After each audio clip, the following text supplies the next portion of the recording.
ছোট্ট আমার মেয়ে সঙ্গিনীদের ডাক শুনতে পেয়ে সিঁড়ি দিয়ে নিচের তলায় যাচ্ছিল সে নেমে।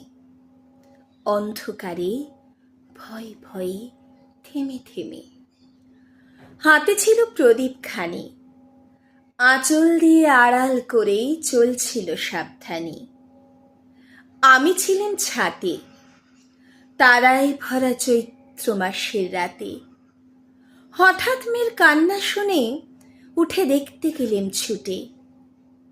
সিঁড়ির মধ্যে যেতে যেতে প্রদীপটা তার নিভে গেছে বাতাসেতে। শুধায় তারে, কি হয়েছে বামি? সে কেঁদে কয় নিচে থেকে, হারিয়ে গেছি আমি।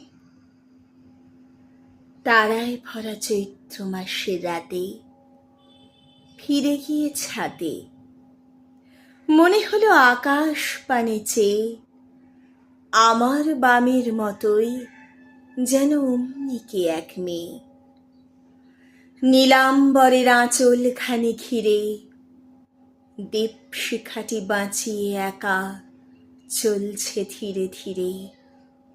নিত্য যদি আলো যদি হঠাৎ যেত থামি, আকাশ ভরে উঠত কেঁদে, হারিয়ে গেছি আমি।